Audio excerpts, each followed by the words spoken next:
Muy buenos días, amigos televidentes. Bienvenidos a Pulso Político, aquí en TC Televisión, en este día, domingo.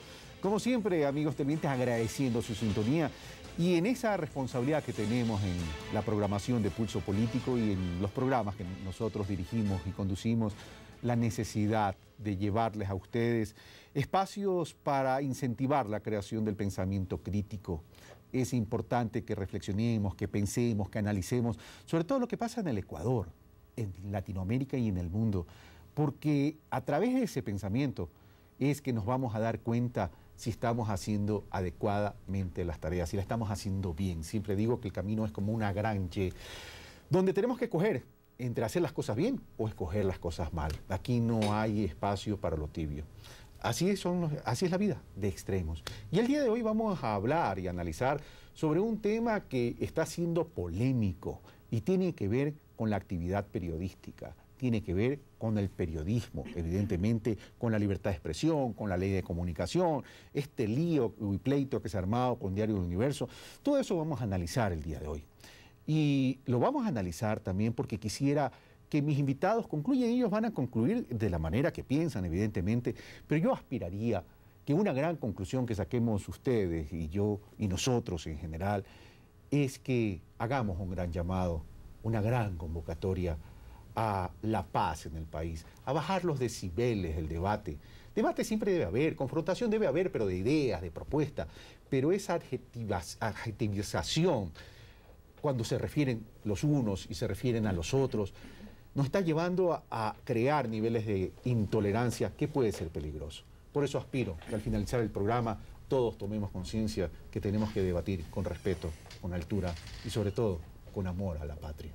Para este programa hemos invitado a una amiga de casa ya, Pilar Núñez, experta en comunicación, catedrática en comunicación de la Universidad Central, a Eric Samson, no se confundan con Samsung, no es el dueño de los televisores, por cierto, es Eric Samson. Qué pena. Qué pena, Eric. Comunicador también en periodismo, catedrático en la Universidad de San Francisco, es corresponsal de Radio Francia Internacional y de Reporteros Sin Fronteras. Y también tenemos a Andrea Ávila, comunicadora y catedrática de la Universidad Central. Damas y caballeros, muy buenos días, gracias por haber aceptado esta invitación y gracias por dar la cara ante nuestros amigos televidentes en un tema tan complejo y tan delicado. Pero para comenzar a desbrozar este camino largo, apasionante, conflictivo y complicado, quiero comenzar preguntándoles algo a ustedes, amigos.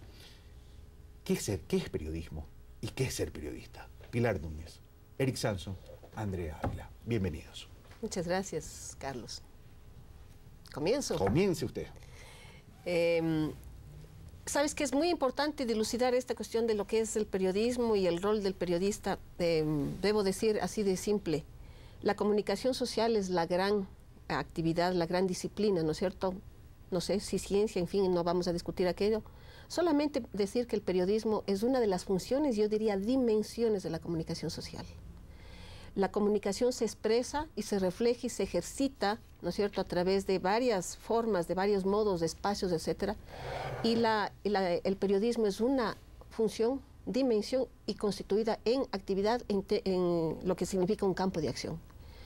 El periodismo es aquel que se ejercita en los medios de comunicación. Por lo tanto, los comunicadores somos mucho más que periodistas porque podemos ejercer la comunicación en varios otros campos, con otras formas, con otras modalidades, con otras técnicas inclusive, hasta conformar lo que es el gran espectro de la comunicación social. El comunicador no necesariamente debe ser periodista. No. Es decir, el comunicador puede ser un ciudadano de a pie. El comunicador puede ser solamente, debe ser la persona. ¿El individuo? Sí, es el individuo, pero que el ejercicio de la comunicación, que es lo sustancial, tiene que atravesarse por un proceso de una formación sólida, ¿verdad? Y aquí podemos diferenciar lo que significa la formación académica desde lo que es nuestra visión occidente y lo que significa el manejo de sabiduría, de conocimientos y saberes desde nuestros ancestros, porque nosotros somos de ese pueblo mestizo. Ok, vamos donde Eric. Eric, entonces para entender qué es periodismo debemos primero entender la dimensión de lo que es comunicación. Absolutamente. A mí hay muchas definiciones posibles, pero hay una que me gusta, la que doy a mis estudiantes muy rápidamente desde el primer año. Yo creo que un periodista es un contador de historias, alguien que no olvida que la esencia de nuestra profesión está en la calle, está en el terreno, acercarnos a esas personas que a veces están sin voz. Yo tengo la inmensa suerte como corresponsal de medios de Francia, de Europa, de poder, de seguir reporteando, no cada día porque tengo las funciones en San Francisco, pero muy a menudo, muy en la calle. Yo estaba hace poco en Perú para la segunda vuelta de la elección de Ollanta Humala. Y he trabajado mucho sobre temas de las mujeres esterilizadas en la época de Fujimori, sobre temas tan diversos, económicos, etc. Entonces yo creo que el periodista es alguien que no olvida que nosotros tenemos que salir a la calle, acercarnos a la gente, contar historias, obviamente de acuerdo con Pilar, en el respeto de reglas de funcionamiento y reglas deontológicas que están definidas ya por la profesión. Pero a mí me gusta esa definición. Por eso yo trato de llevar a mis estudiantes al terreno cada vez que puedo, a San Lorenzo, al Oriente. Es decir, a que estén en contacto y sintonizados con lo que pasa. Bueno, que no se queden en la burbuja de Cumbaya. El campus de Cumbaya es muy bonito, pero no es el país profundo. Claro. Ahora, Eric, una cosa. Cuando tú dices el periodista es un relator de historia y lo defines así, entonces estamos hablando que el periodista, el que ejerce la actividad de periodismo, es un gran receptor de hechos y de sucesos en las calles. Claro. Ahora, y si es receptor y luego transmisor, viene una fase que se determina como el tratamiento de la noticia con base en ese hecho. Por supuesto, pero el tratamiento también se aprende, o sea, las técnicas de reportería, la valoración de la información, eso se enseña. Yo creo que el debate sobre la famosa objetividad ya está zanjado hace mucho tiempo, pero la honestidad intelectual. O sea, si yo voy en el terreno...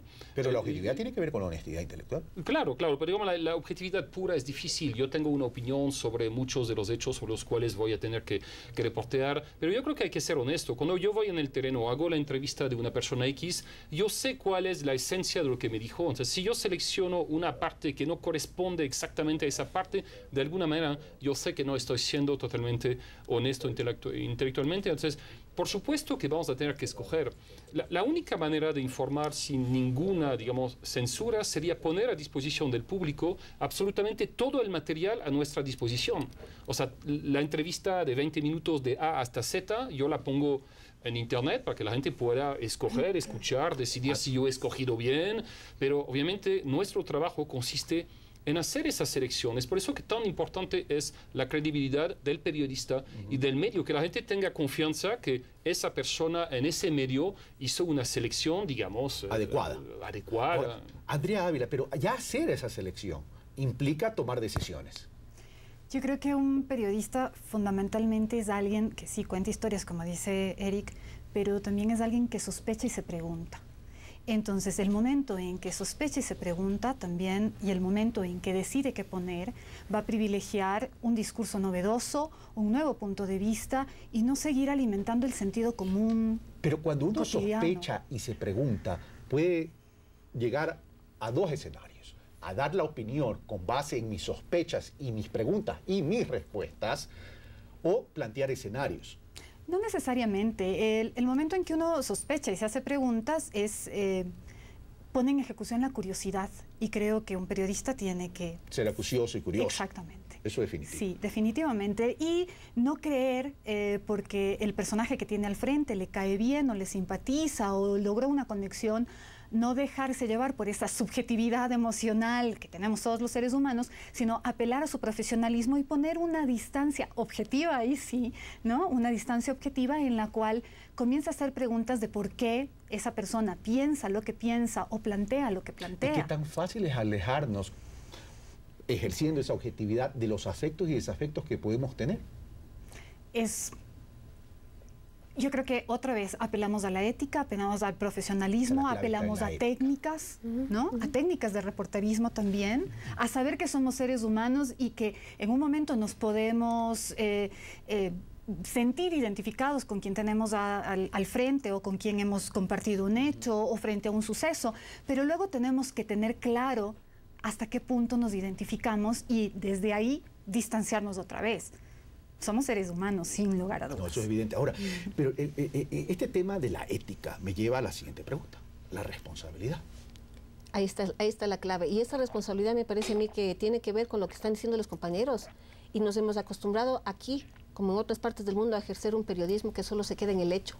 Y aquí voy a aportar diciendo, no, desde el punto de vista sociológico y de las disciplinas que alimentan la comunicación, Carlos. Que te interrumpa. ¿Periodismo que se queda en el hecho significa periodismo que está perdiendo capacidad de análisis? Por supuesto, y entonces, ¿en qué hemos convertido? A la realidad, a la información, inclusive se ha trastocado en una simple noticia. Y aquí viene el punto, hablamos desde la formación, también en las universidades. Tengo una inquietud que sé que te va a gustar, pero termina. Ya, mira, cuando nosotros estamos dando cuenta de la realidad y contando esas historias que dicen, no quiere decir que estamos inventando, estamos dando cuenta de una realidad. Y sobre todo debemos rescatar lo fundamental que ha sido olvidado desde una visión funcionalista y positivista en materia de comunicación, que es la que domina en el capitalismo, que es, debe el comunicador, o sea, quien está ejerciendo el periodismo para los medios, que es comunicador en definitiva, debe dar cuenta de la respuesta a las preguntas ¿por qué y para qué? Si no hay esas respuestas, entonces nos estamos dejando influenciar por un parecer, un simple parecer, y vamos a conducir a la gente a que se forme una idea banal, superficial de la realidad y que no construya un conocimiento profundo que le permita la toma de decisiones en su vida. Esa es la función del periodismo y de la comunicación. ¿No será acaso que también el periodismo y los periodistas y los medios de comunicación nos hemos ido por la línea fácil y hemos considerado a una sociedad receptora y no participativa? Sí, pero es importante que haya una diferencia entre los términos, por ejemplo, la gente que llama un medio, la gente que tiene su blog, comunica un enlace del presidente de Corea, comunica información. Yo creo que nosotros lo que hacemos es más del lado de la información, porque esa información en bruto la tenemos que procesar, manejar, siguiendo reglas bien precisas. Con esa curiosidad muy bien definida, y yo diría sin el cinismo que yo veo muy a menudo en muchos periodistas de terreno que no creen en nada. ¿Qué tenemos que definir como cinismo? ¿Que hay una doble intención? No siempre. Yo creo que la gente a veces... Nosotros tenemos la suerte de estar en el terreno, de ver cosas, pero a veces vemos cosas que no son siempre ni muy agradables, estamos en contacto con realidades que no son agradables, y viene un poco ese cinismo de todos corruptos, todos tantos. Muy a menudo en el terreno hay un cinismo que no te facilita creer a la persona que está al frente de tú, porque hay que tener esa parte de duda, pero también, o sea, hay que dar crédito. Entonces, quédense frescos, o sea, encuentren... realmente en cada entrevista una novedad. Esta mañana estábamos con un señor que nos habló de la nueva arquitectura financiera mundial. Pedro Páez. Salimos con mucho entusiasmo de lo que propone. Una vez más, mañana podríamos ver otra persona. Entonces, hagamos bien la diferencia. Nosotros, como informadores, tenemos que respetar algunas reglas muy precisas. Y yo creo que nuestro papel es también de dar un contexto. Totalmente de acuerdo con Pilar cuando dice ya debemos ir más allá de los hechos. Los hechos, la gente ahorita, en gran parte, ya no nos necesita para tenerles. Los hechos estarán en el celular, van a llegar a la gente mucho más rápidamente que a veces en el propio periódico. Lo que nosotros tenemos que aportar a ese hecho en bruto, qué pasó, la bomba, cuántos muertos, dónde... es una explicación, un contexto. Ese atentado significa tal cosa, entra en tal contexto. Y tenemos que dar un valor agregado, porque si solamente los medios ahorita siguen dando solamente el qué, el quién, el cómo, el cuándo, el dónde, el por qué, bueno, ya estamos muertos. O sea, tenemos que dar... metafóricamente hablando. Tenemos ya que ir mucho más allá que eso. Tenemos que dar una explicación al mundo. Mira, por ejemplo, lo de los Wikileaks. Cuando cayeron más de 200.000 cables. ¿Cuál es el miembro del público que puede leer 200.000 cables? Primero, nadie tendrá ese tiempo. Entonces, esta vez Wikileaks tuvo la inteligencia de pedir, creo que fueron una media docena de medios grandes, Le Monde, New York Times, de poner periodistas especializados en la zona África, América Latina, que se tomaron el tiempo de analizar esos miles de documentos y de ponerles en contexto y de dar una versión ya explicada diciendo, mira, eso significa... Sobre lo cual se generó el debate. Y ahí yo creo que aquí es, por ejemplo, está el rol del periodista, porque la gente que está así bajo lo que llamamos la infoxicación, o sea, esa intoxicación de información, tenemos tanta información que ya no hay como pseudo-información, pero también información que no podemos digerir. Yo creo que el rol del periodista va a estar cada vez más en dar contenidos, pero ya no solamente el qué pasó, sino el por qué pasó. Ahora, aquí juega mucho el individuo periodista, el individuo que se dedica a la actividad, en el procesamiento, en el tratamiento, procesamiento y transmisión de la información y también en la opinión. Pero a veces caemos en algo, creemos que nosotros, los que salimos en una pantalla o escribimos en un periódico, nos consideramos la divina pomada y somos los dueños de la verdad. Y ahí vienen los problemas. Sí, efectivamente. Creo que el periodismo se ha indicado a sí mismo la etiqueta de el defensor de causas justas, y creo que los médicos, por ejemplo, los paramédicos o los rescatistas también hacen un trabajo muy noble y defienden causas justas. Pero sin embargo, seres humanos al fin, también esos médicos pueden cometer ilícitos y los periodistas también pueden cometer ilícitos. Por tanto, se necesita una regulación, sin lugar a dudas. Así como regulamos a los médicos, como los médicos tienen un código de ética, como si un abogado cometiera un ilícito, entonces también tiene que responder ante una colegiatura, por ejemplo, y tiene una licencia de funcionamiento, los periodistas también. Y sobre esto de la curiosidad y demás, solamente para apuntar un poco lo que decía Eric, efectivamente no se trata de caer en el cinismo, sino de caer en la curiosidad de saber cuáles son los argumentos del otro y por qué el otro piensa, de desentrañar un poco su pensamiento para entenderlo. El momento en que entiendo, yo también puedo aprender, y eso es finalmente, el periodista tiene que ser un gran investigador, un gran curioso, una persona siempre en disposición de aprender y siempre en disposición de leer los hechos, ¿sí? No solamente de transmitir los hechos, es lo que ha dicho Pilar. Pienso, por ejemplo, en la crónica, pienso en la crónica de Roberto Aguilar, que siempre pone los hechos en contexto y termina siendo muy rico y finalmente es una transcripción de lo que ha pasado, pero los pone en contexto. Claro, los hechos en contexto están bien, sí. Pero ¿qué pasa cuando los periodistas, que somos nosotros, porque mucho aquí se ha debatido de los medios de comunicación, pero no se ha debatido sobre la actividad periodística, y eso tiene que ver con el individuo. Tú hablabas que hay que regular el tema, ¿verdad? Sí. Y hay un tema, la responsabilidad ulterior. La responsabilidad ulterior es de Pilar Núñez, de Eric Sanson, de Andrea Ávila, de Carlos Rabascal, de quien estamos haciendo el análisis de este tema. Y eso ya corresponde a cada uno de nosotros. Nosotros decidimos si tenemos responsabilidad o no tenemos responsabilidad y asumir las consecuencias de aquello. Fíjate, voy a tomar una reflexión que hizo Eric hace poco en un programa en el que le hacían una entrevista y él decía... ¿En otro programa? Sí, bueno, no lo voy a decir. Lamento mucho. Pero es él, finalmente. Pero bueno, Eric decía hace nada, y concuerdo con él, él decía, los 2 artículos de Emilio Palacio yo no los hubiera firmado. Que no los hubiera firmado jamás, sino que los medios en los que he trabajado jamás me los hubieran permitido publicar. Y estamos hablando de Europa. Finalmente, tú también tienes una regulación detrás, es decir, tienes un consejo editorial, tienes un director del programa, tienes alguien que te dice, cuidado, se te está yendo la mano, esto es impresentable, esto no puedes publicar. Y como ya estamos entrando en materia, entonces veamos entonces el reportaje que nos ha preparado Carlos Andrés Núñez, casualmente, sobre el tema de regulación y evidentemente responsabilidad ulterior y libertad de expresión. En nuestro país han sido históricos los conflictos entre los diferentes presidentes y algunos medios de comunicación. Es que los medios primeramente son parte del sector empresarial privado, lo cual los hace funcionar en una lógica de mercado. Siempre han tenido, como decimos, una doble dependencia. Una dependencia económica y una dependencia política. Muchas veces cruzan y contradicen en sus intereses a los intereses de los sectores políticos y a los intereses de los sectores económicos. No obstante, es preciso señalar el rol de los medios de comunicación. De conformidad con las normas internacionales, los principios y valores guíen para que la gente logre elevar su nivel de conciencia y pueda optar por la toma de decisiones en forma reflexionada y argumentada. Pero en lugar de esto, muchas veces los medios de comunicación han adoptado un papel fiscalizador de las acciones de los gobiernos de turno. De fiscalizadores y sancionadores de hechos en la realidad, lo cual no le corresponde. En ese sentido, esta especialista señala que hace falta un análisis más profundo del discurso oficial.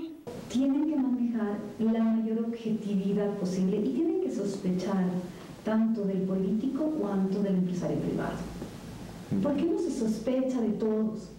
Hay algunas voces de las cuales no se sospecha. Los medios también han creado, por ejemplo, interlocutores válidos, voces autorizadas, que a veces no lo son. Frente a ello, el aspecto ético es fundamental a la hora de hacer comunicación, ya que a partir de ahí se podrán incentivar buenos procesos de información y de opinión, afirmando así la tan mencionada responsabilidad ulterior. El artículo 13 plantea que todo contenido que afecte a la honra, a la dignidad, es decir, a los derechos de los ciudadanos, debe estar sometida a la responsabilidad ulterior.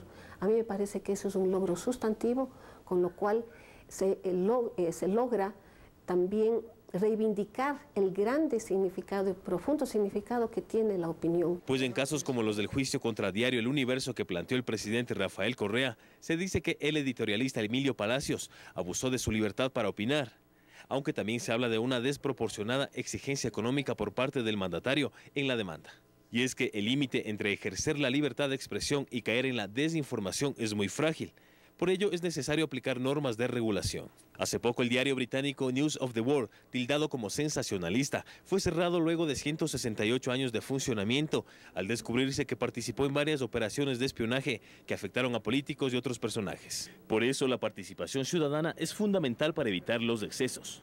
Y es tarea de todos lograr una convivencia incluyente, respetuosa y transparente que demande un papel ético a cada actor de la sociedad, especialmente en el ámbito de lo público. Carlos Andrés Núñez, Pulso Político. Estamos de vuelta, amigos televidentes. Bueno, han visto ustedes el reportaje que nos ha preparado Carlos Andrés Núñez. Comienzo por Pilar Núñez. ¿Qué piensas? Ahí hay varios elementos justamente que para dar ya pie a lo que decía Andrea, es necesario regular, igual como tenemos que organizar a la sociedad a través de las normas. Hay que regular. La comunicación en términos de que toda persona que realiza un acto de comunicación públicamente tiene que estar sujeto a regulaciones con el objeto de no atentar las libertades de la sociedad y del país en su conjunto. Quedémonos ahí un momentito, Pilar, para pedirte una precisión. Vamos a regular no la libertad de expresión, entonces, vamos a regular los eventuales hechos que puedan herir dignidades y honores. En términos, ¿Es así? Pero por supuesto, vamos viendo. El Ecuador es parte, ¿no es cierto?, signataria de varios tratados y convenios a nivel mundial, bilateral, y además tenemos la Constitución de la República. En ningún momento entra en juego ni siquiera la discusión de que se quiera atentar con alguna regulación a la libertad de pensamiento y expresión, además, pensamiento y palabra, ¿verdad? Pero sí es necesario pensar que hay límites, los límites que dan toda organización social.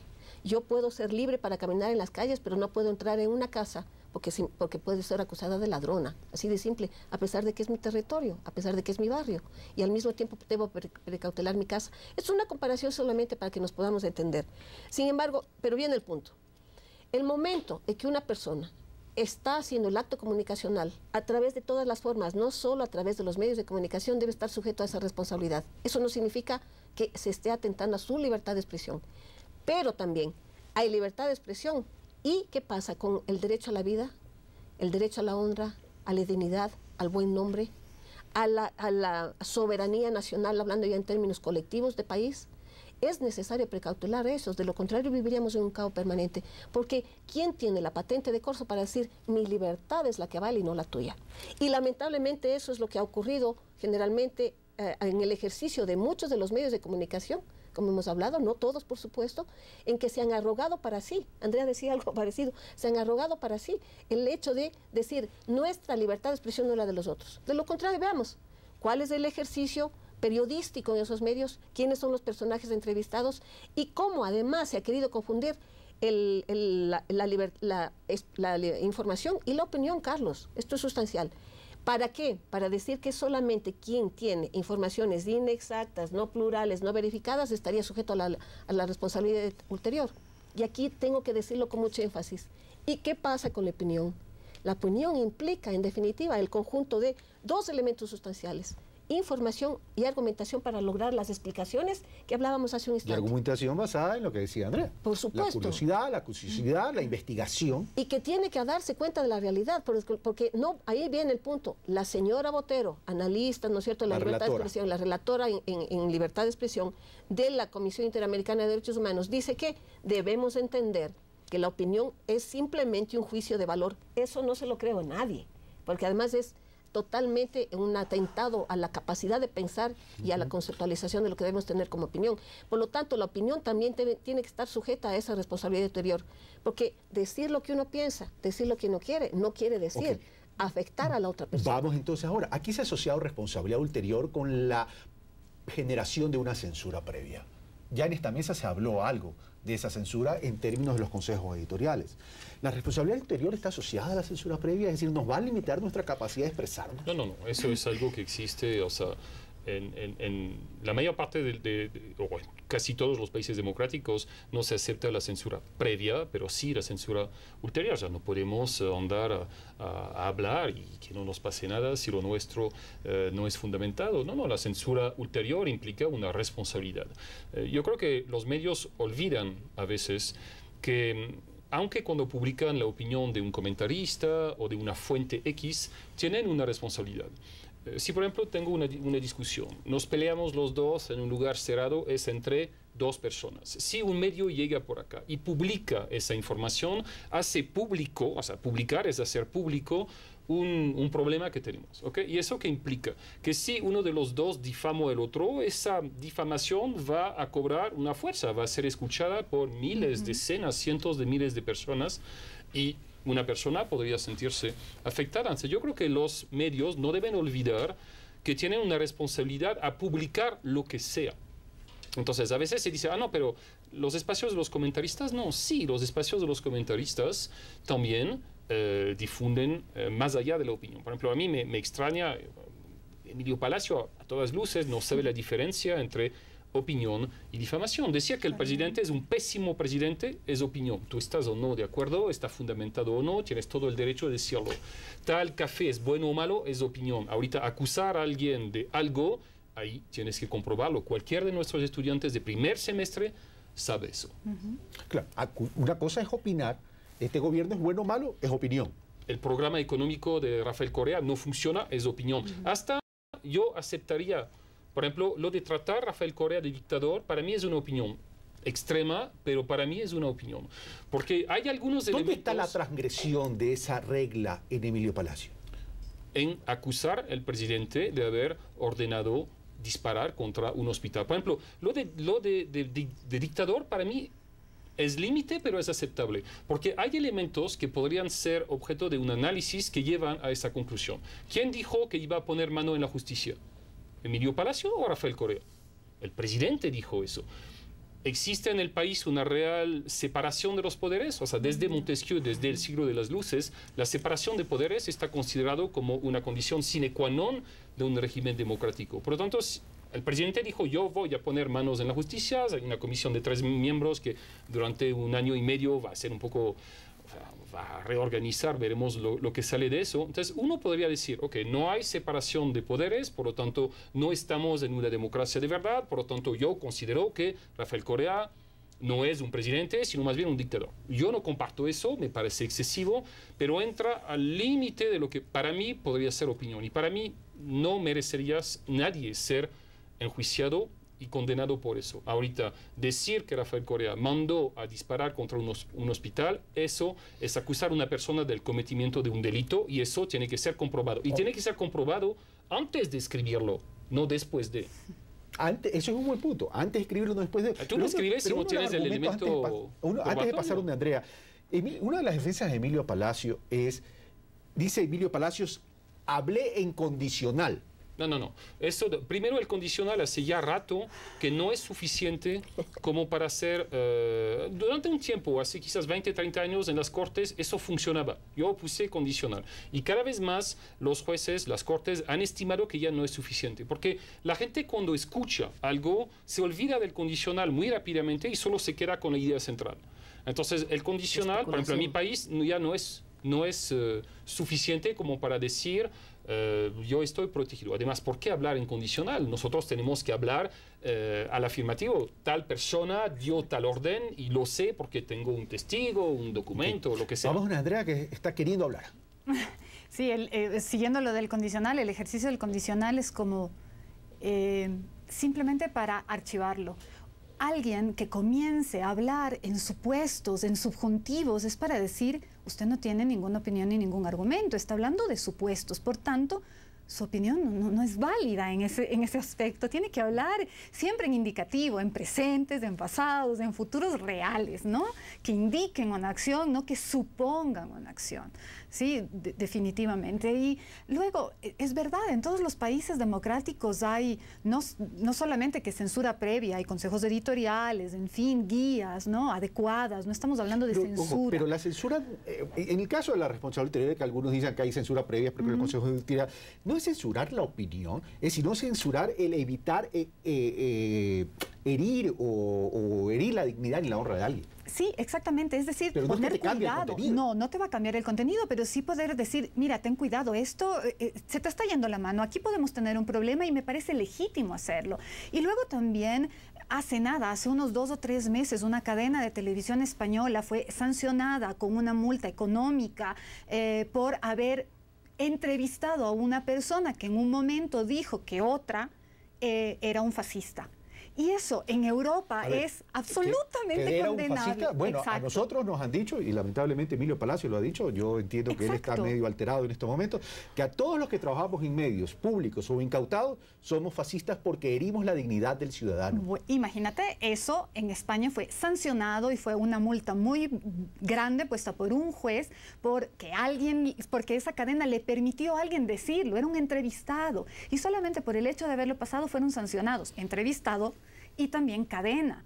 Y bueno, tenemos miles de casos, todo lo que se está investigando en Reino Unido ahora mismo por las escuchas ilegales, cuántas sanciones, cuántos límites se ha puesto. Hay una columna de opinión en el diario El Mundo, me parece, que hace poco también fue expulsado y se le pidió la renuncia a esa persona. Esos son excesos, evidentemente. La pregunta del millón, pero primero voy a ir donde Eric para después hacer la pregunta del millón. ¿Te parece, Eric? Porque tú creo que querías acotar algo y luego voy donde Pilar. Sobre la responsabilidad previa, yo creo que la libertad de prensa nunca ha sido absoluta. Hay limitaciones. ¿Podemos dar el nombre de un menor involucrado en un crimen? No, hay que proteger al menor. Por ejemplo, en Francia la ley prohíbe promover el racismo, la guerra, ese tipo de cosas. O sea, eso es una censura previa. Yo, si quiero decir algo racista, no puedo.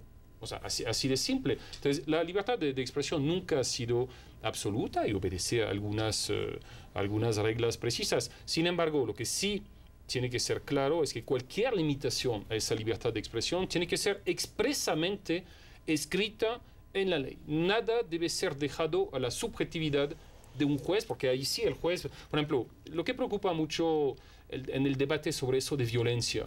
Yo puedo considerar que una imagen de un cadáver en una cobertura de Crónica Roja es violento. Yo puedo considerar que una frase, una palabra es violenta. Entonces, si yo dejo eso a un juez, o sea, él podría empezar a bloquear cualquier reportaje sobre Crónica Roja. Todo. Yo creo que es muy importante que cualquier limitación esté extremadamente precisa. La terminología de violencia puede ser muy subjetiva. Por ejemplo, si vemos las novelas, que muchos medios pasan novelas, es una apología a la maldad. Es decir, la una le quita el marido al otro, al novio, cómo hago para conseguir la riqueza y la herencia, etcétera, etcétera, y estamos deteriorando la sociedad. Eso es violencia. Exacto. Pero es subjetivo. Por ejemplo, eso se le ha dicho mucho a los medios. Los medios ponen contenidos muy violentos o ponen este tipo de contenidos. Y yo digo, bueno, ¿por qué les estamos dando la responsabilidad de educar a los medios? Porque ¿cuántos padres de familia se sientan con sus hijos a ver un programa como Dexter, que es muy violento, pero que es muy bien producido? Es una serie de televisión norteamericana donde es un policía que es un psicópata y asesina a todo el mundo, en fin. Pero ¿cuándo se sientan a conversar sobre los contenidos que están viendo?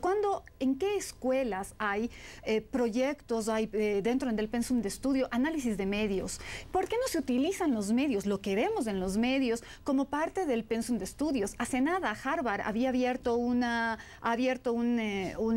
taller, un seminario, sobre análisis de los videos de Lady Gaga, análisis semióticos de los videos de Lady Gaga. Bueno, ¿por qué no nos preocupamos también de qué consumen los adolescentes, qué consumen los jóvenes y comenzamos a trabajar sobre lo que ven? Lady Gaga ha sido, puesta ha sido muy reconocida por todo el trabajo semiótico que tiene en sus videos, en sus canciones, en su puesta en escena, la gráfica que utiliza, y merece un análisis que lo pasamos de lado porque es música pop, por ejemplo. Porque estamos viviendo en la inmediatez. Pilar. Pero yo sí voy a discrepar un poquitín con Eric. Hace un momento decía que, y tú también más o menos, yo digo que este café es bueno o malo, yo digo que el presidente de la República es dictador. Eso no es opinión. Eso es un criterio, es un parecer. Yo creo que, a mí me parece que, y eso está claramente tipificado, analizado, teorizado, etcétera, fundamentado en lo que se llama la epistemología, en lo que es la teoría del conocimiento. Es decir, estamos en el umbral para, a partir de eso, que quizás empezar a construir ideas y conocimientos. Eso sí vale la pena dejar en claro, porque nos estamos acostumbrados más bien justamente en un ejercicio periodístico y también en otras instancias, inclusive en el sector público, en el sector privado, en todas partes, a través de otras formas de expresión de la comunicación, a decir lo que nosotros se nos viene en gana, como dice la gente. Esos son pareceres, por favor, eso no es opinión. La opinión implica fundamentación e información, un recorrido por los acontecimientos y los procesos de la realidad, no solo los hechos, como hemos dicho, y además la argumentación para explicar. Si no se explica, no existe opinión. Si no se argumenta, no es opinión. Nos quedamos en pareceres. Este es un punto. Esto, y entonces vale la pena decir, analicemos no más cuál es el papel de varios de esos medios de comunicación, que lo que hacen ni siquiera es informar, y ustedes estarán de acuerdo conmigo, es una nota especulativa. No solo por el condicional, sino que puede ser, es que lo que pasa es que si hacemos esto probablemente haya guerra o probablemente se vaya a caer la bomba atómica. Eso es especulación. Y sobre todo en este análisis alrededor de la comunicación social, a eso se han dedicado los medios, a especular, a decirle ley mordaza cuando no existía ni siquiera un proyecto de ley. La propia sociedad termina siendo especulativa. Por lo tanto, aquí viene el punto. Vale la pena también decir, digamos, la limitación, el alcance de lo que significa la tipificación, la necesidad de esclarecimiento de las leyes, como dice la Convención Americana. Yo diría, también los hacedores de las leyes, también los constructores de las leyes son seres humanos que no pueden tener todo el bagaje de lo que significa la diversidad y la complejidad de la realidad para ponerlo encuadrado en parámetros. De ahí que vale la pena analizar y que la sociedad más bien entre en un proceso realmente de concienciación del significado de la comunicación y no que simplemente es Voy a Eric, sin perjuicio que Eric quiera contestar a Pilar sobre este tema, la discrepancia entre criterios, pareceres y opinión. Pero más allá de eso, Eric, en el país nos hemos polarizado. Y el problema es que los medios hemos asumido, digo los medios, lo digo frontalmente, hemos asumido roles políticos que no nos corresponden. Sería tiempo que baje el nivel de confrontación. Y hemos aterrizado al periodismo de la militancia. Entonces, si hemos aterrizado al periodismo de la militancia, entonces estamos destruyendo el periodismo. Claro, por eso yo creo que hay una emergencia de regresar a las bases del periodismo. Yo creo que el periodismo está cambiando de naturaleza con las nuevas tecnologías de la información. Ya no somos los únicos intermediarios entre las fuentes del poder y los receptores. Tenemos que hoy por hoy adaptarnos a lo que llamamos los multimedios, o sea, ya distintas tecnologías debemos ser capaces de trabajar en radio, en foto, etc. Pero la base de la profesión sigue siendo la misma y debe seguir siendo la misma. Debemos ser capaces de ir en el terreno con esa curiosidad ahí así aguda, con esa ética de comportamiento que hace que regresaremos con un material adecuado, saber tratarlo, saber cómo tratar nuestras fuentes, encontrar las fuentes pertinentes para cubrir una información X. Yo creo que es más urgente que nunca que regresemos a las fuentes del periodismo de base, adaptado a las nuevas tecnologías y lo que sea. Entonces yo creo que eso es una responsabilidad muy importante de la facultad. Yo saludo los esfuerzos para mejorar los niveles de las universidades. Eso es otro debate, habrá que ver si funciona o no. Yo creo que ya era tiempo. Yo he editado decenas de cursos por CIESPAL y por muchos organismos en todas las provincias y he visto una situación en particular en quizás las provincias, las ciudades más medianas, pequeñas, una situación de la universidad ecuatoriana gravísima. Con profesores de periodismo que escribieron su último artículo cuando el Che Guevara estaba vivo. O gente que ya no está ni actualizada, ni lista, ni ética. ¿Cuántas historias recién? En Riobamba, sin sentir nada, contan historias de un profesor que dice: yo reprobé una estudiante, se fue a quejar con no sé qué, con el rector, y le hicieron pasar la clase. Historias así hay decenas. Entonces, yo creo que el presidente, cuando día tras día cae sobre la prensa, debería también ver que hay una responsabilidad del Estado. Primero, cómo están formados los jóvenes que salen. Yo creo que desafortunadamente en muchos casos la formación es mala, no es ni ética, empezando con el comportamiento de muchos profesores. Yo creo que aquí hay un primer problema. Mejoremos todas las carreras, los pensums, adaptamos los pensums, en particular yo lo he visto mucho en provincia. Es decir, construir un periodismo. Los nuestros, ya, todo el mundo tiene que mejorar para empezar ya a entregar una formación profesional ética. Insistemos en que la ética no solamente sea una clase en el pensum, sino que sea transversal en todas las clases que hacemos, hablar de la problemática ética y para formar jóvenes.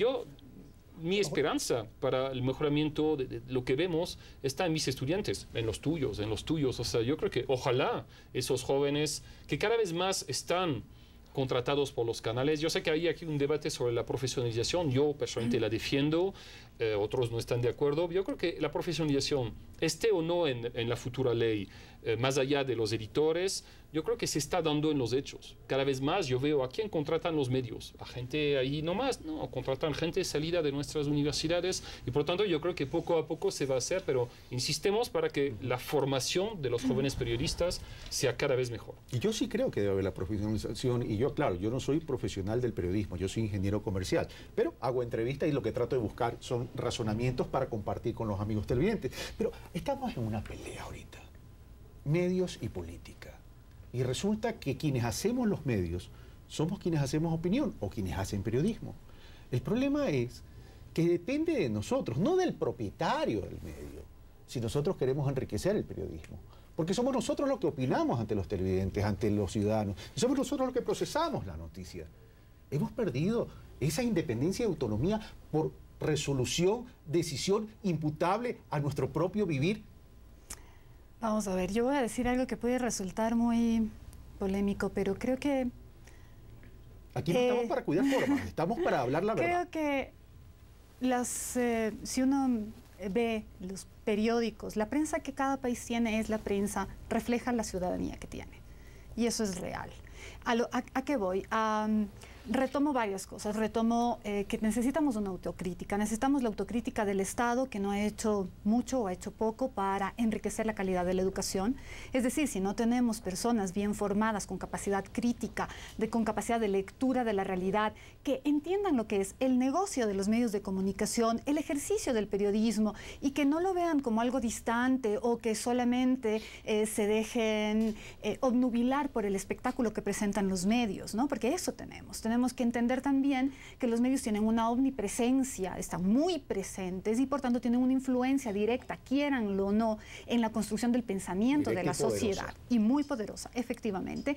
Y luego también tenemos que ver que en esa medida qué posiciones están enriqueciendo, qué postura política han adoptado, que no son tan inocentes. Y creo que necesitamos una autocrítica. Las universidades necesitamos una autocrítica de qué es lo que estamos haciendo, qué tipo de profesionales estamos enviando a la sociedad.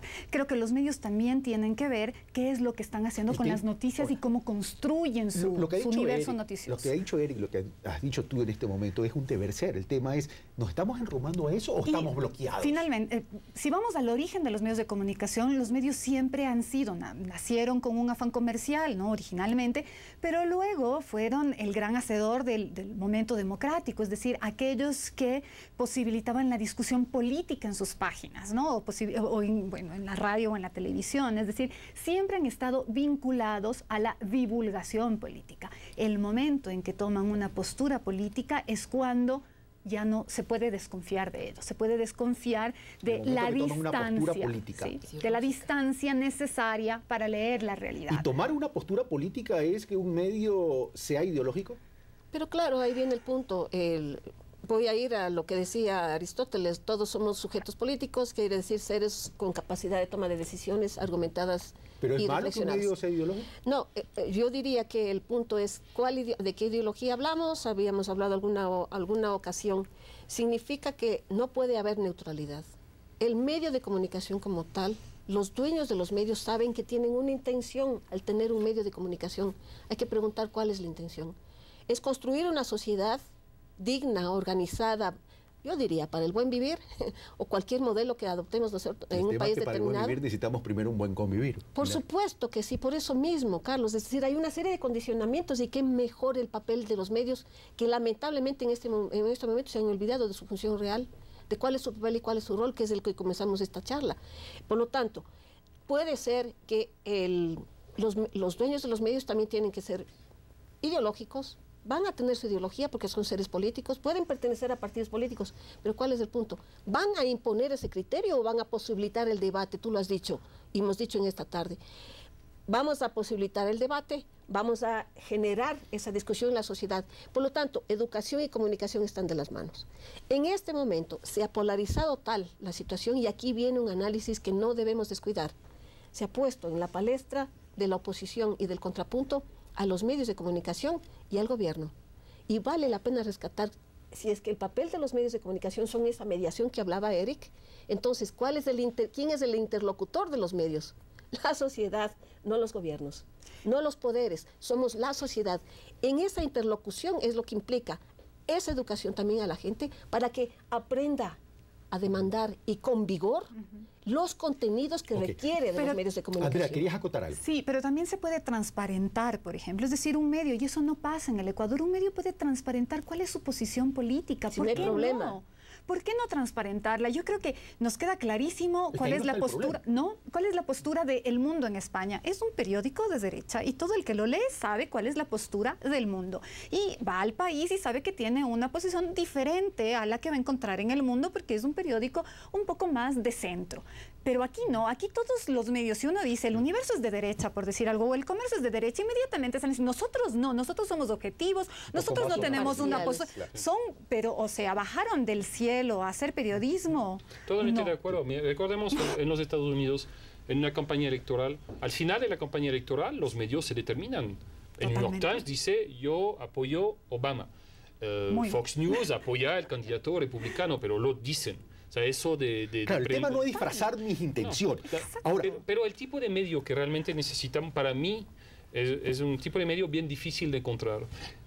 Mucha gente a veces piensa que muchos dueños de medios dicen, no, en mi medio solo va a opinar la gente que piensa como yo, y eso es peligroso porque si tú lees un medio que solo te dice lo que tú piensas es lo mismo que yo, lo que tú piensas está bien, y yo te doy argumentos para que tú sigas pensando lo mismo, es como yo voy a convencer a la gente ya convencida. Es como cuando hablamos entre dos personas que comparten el mismo pensamiento político, nos apoyamos el uno el otro. Un verdadero medio, para mí, es justamente un medio que puede asumir, transparentar una línea, pero que no va a tener problemas en realmente provocar su lector. O sea, yo tengo una línea, para decir, liberal, ¿ok? Yo tengo una línea, nosotros apoyamos el liberalismo, tal cosa, ok, muy bien. Pero al mismo tiempo, ese medio, leído por gente que normalmente va a ser más liberal de pensamiento, va regularmente a sacar artículos diciendo dónde está la responsabilidad de los bancos, donde de la misma manera un medio que se dice nosotros apoyamos la Revolución Ciudadana, pero que va a ir a Cuba y decirnos si es la realidad de la situación política.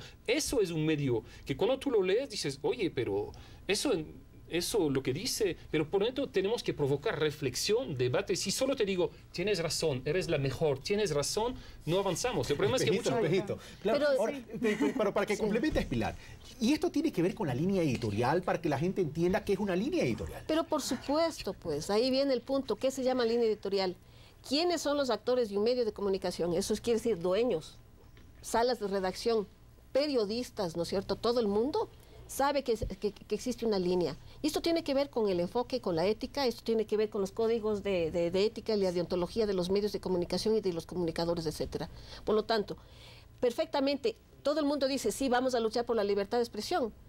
Eso es un decir, eso significa un simple discurso banal que no tiene contenido. La línea editorial significa eso, lo que decían los dos compañeros. Nosotros vamos a defender una posición, pero con transparencia. Eso es una línea clara editorial, abierta, no camuflada, no especulativa, no de mentira, no de mentir. Pero además viene el asunto. Si es que nosotros entendemos así a los medios de comunicación, debemos también estar dispuestos a saber cómo analizar ese dato, ese hecho, ese acontecimiento y esa opinión. Esa es la formación que estamos diciendo. La ciudadanía tiene que estar claramente informada sobre lo que significa la comunicación y por lo tanto vale la pena que en la ley de comunicación quede clara la necesidad de que se impulse la capacidad, la formación, la capacitación a la gente para lectura de mensajes, lectura de contenidos a través de todos los medios de comunicación o de otras formas. Porque la gente no tiene por qué saber semiótica, la gente no tiene por qué saber todas las disciplinas que están amparando a nosotros como comunicadores Pero lo que te voy a decir es que lo que está provocando la gente es que se vayan y se migren a las redes sociales donde son prácticamente hoy en día válvulas de escape, donde el nivel de intolerancia es tremendamente alto. Pero perdón, Carlos, solamente déjame decirte solo esto, que sí me dio muchas ganas.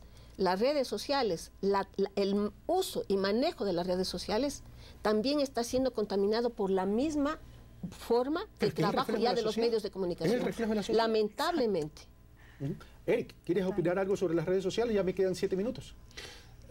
Bueno, yo quería decir que más bien un tema un poco diferente.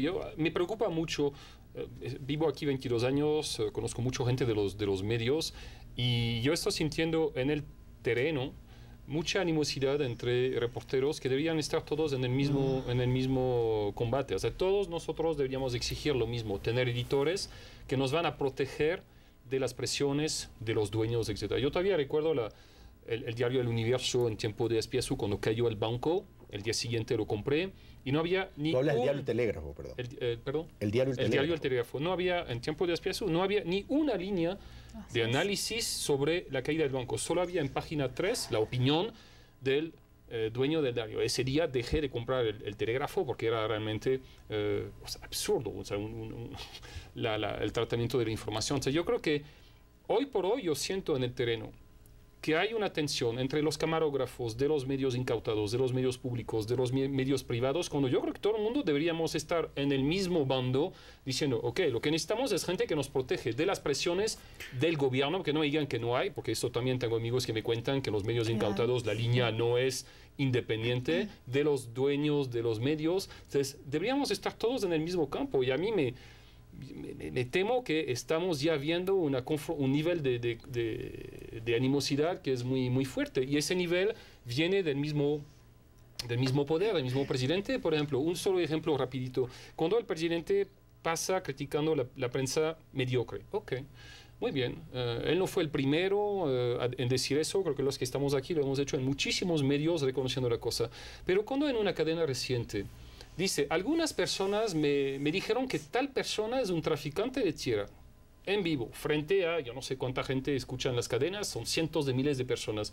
¿Qué está haciendo? Lo mismo que haría un periodista mediocre.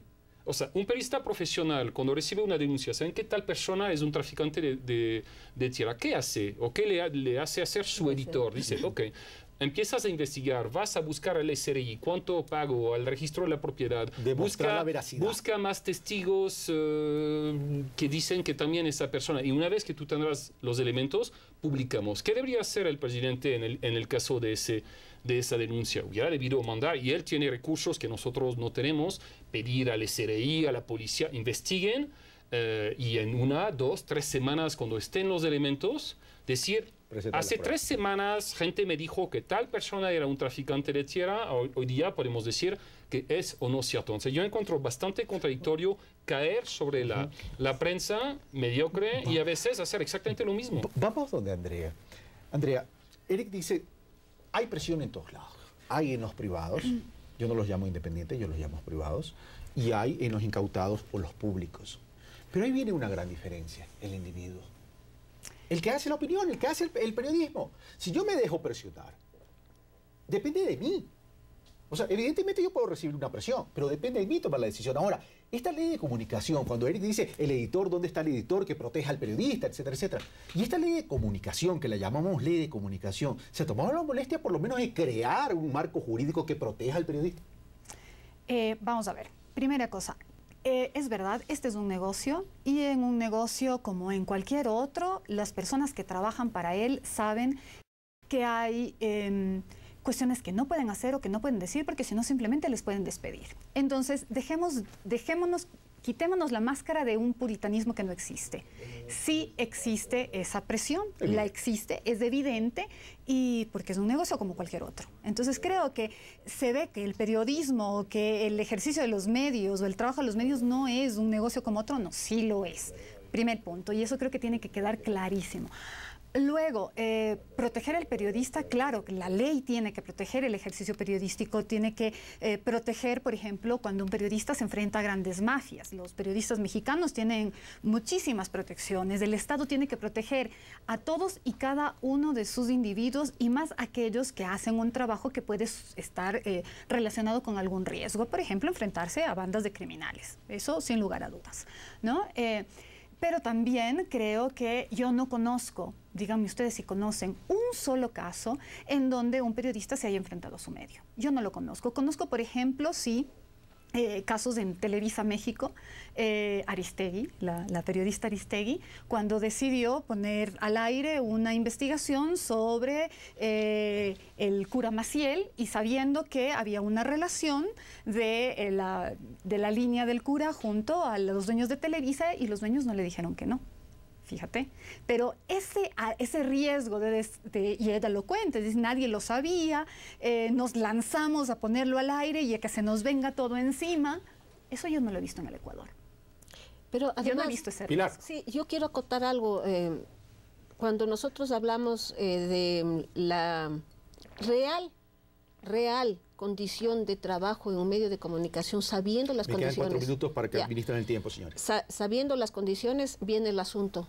Y los principios y los valores del ser humano. Tú en este programa has enfatizado muchas veces, pero ¿qué pasa con el individuo? Y aquí viene el punto. La pregunta que tenemos que hacer nosotros a los comunicadores, a los periodistas que trabajan en los medios es ¿hasta qué punto están dispuestos o no ¿A ceder? a ceder? En términos de que esa concesión que se haga al dueño o a la línea editorial en definitiva, pues implique la concesión en sus derechos conculcados y sus principios. Yo definitivamente eso no lo aceptará jamás. Creo que hay un límite que lo tenemos todos los seres humanos. Y aquí viene el punto, el asunto de la corresponsabilidad. Vale la pena también decir, la opinión es del comunicador y del medio. Y más aún, porque la opinión no puede ser un acto fortuito, no solamente es un acto fortuito, por eso hay una línea editorial. El momento en que persistentemente se hace opinión o se informa con determinada tendencia y esa tendencia está afectando a la honra o los derechos de la otra persona, yo sí creo que debemos entender lo que significa el acoso mediático. Pregunta clara.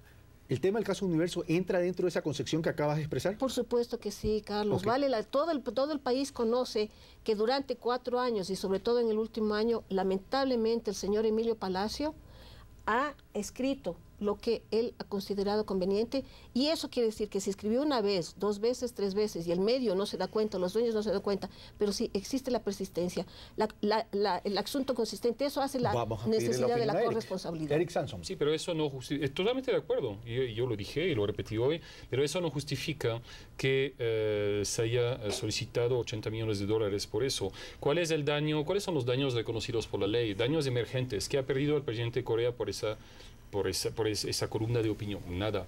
Lucro cesante, que yo sepa, el presidente no dejó de trabajar después de leer eso. Y el daño moral. A nivel internacional, a nivel ecuatoriano, se ha reconocido máximo $1 millón en caso de muertes, en el caso de los hermanos Restrepo, hasta menos para otros. Entonces, ¿qué puede justificar por parte de un juez que de repente el daño moral por una columna que no afectó, o sea, un presidente que como persona pública debería saber que uno no se lanza a la palestra política si no quiere recibir, pero en esa posición de presidente, si no quiere recibir... Me permito replantearte la inquietud. ¿Estás de acuerdo con una sanción? Lo que estás diciendo es, ¿está desproporcionada la sanción? ¿Eso es lo que estás diciendo? Yo creo que en lo que escribió Emilio Palacio, acusó al presidente de haber ordenado disparar contra un hospital sin comprobarle. Eso es Emilio Palacio es un entonces, tema, pero hablemos de la hubiera sido al presidente si realmente... Yo hubiera pedido $1 simbólico. Si realmente tú peleas por el principio, tú pides $1 simbólico, una noche de cárcel si quieres, pero la tendencia internacional es hasta la despenalización de los delitos de prensa, hasta que ya no haya esas figuras viejas de desacato, de injuria, difama, más aún por parte de personajes públicos que tienen que estar listos a recibir calificativos, porque ya están en la función, más aún cuando el presidente cada sábado, él no ahora tampoco objetivos hacia medio mundo, pero la sentencia, $40 millones, no tiene ni pie ni con bola. Andrea. Todos los seres humanos tenemos que ser responsables de lo que hacemos y decimos. Evidente. La responsabilidad que tiene es para todos. Para todos. Y eso creo que es algo que los ecuatorianos, a lo que los ecuatorianos no estamos muy acostumbrados. Y lo digo porque efectivamente en las redes sociales, que tú lo decías en algún momento, también está plagada de insultos y también está plagada de comentarios sin ninguna prueba, sin ningún sustento, solamente porque yo creo. Y si uno sale a cualquier esquina, a cualquier bar, a cualquier café y escucha lo que la gente comenta, es un montón de injurias sin ningún fundamento. Es que me dijeron, es que yo vi, es que fulanito, es que ya de haber tenido. Y eso no está bien. La responsabilidad ulterior es para todos y tenemos que tener clarísimo que en esto los periodistas no pueden ser la excepción. Todos los ciudadanos tenemos que ser absolutamente Yo ahí te hago una precisión, Andrea. No solo los periodistas, los políticos y los medios. Porque a pretexto de la libertad y a pretexto de la inmunidad, muchas cosas decimos que no las podemos probar. Totalmente, efectivamente. Nadie puede estar exento de esto. Y para terminar, lo único que quería decir es, así como queremos transparentar la línea de un medio, decir este medio tiene esta línea, es liberal o es conservador, también podemos transparentar la línea de los periodistas. Tú decías, pero ¿y el ser humano? Pues el ser humano puede ser Rebecca Brooks de News of the World, o puede ser un periodista completamente ético y puede ser The Guardian, por ejemplo, que llevó a una investigación a News of the World y lo llevó a la sanción que ahora tenemos. No de segundos. 2 segundos. Vale la pena decir, la sociedad que ha sido testigo y participe en mucho de esta situación de lo del Diario Universo versus presidente de la República, yo saco una conclusión. La gente lo único que está diciendo en contra es la desproporción tal vez del monto, nada más, y se ha condenado a Gracias, Pilar Núñez, gracias Eric Sanson, gracias Andrea Ávila. Y ya la conclusión, no tengo mucho tiempo porque ya me están diciendo que no puedo extenderme. Un fuerte abrazo, pero con una conclusión rápida. Convoquemos a la paz. Basta de herirnos mutuamente en la diversidad, aunque pensemos distinto. Sepamos construir relaciones. La democracia es para fortalecerla y construirla todos los días. Está en nosotros, en nosotros. Hasta el próximo domingo.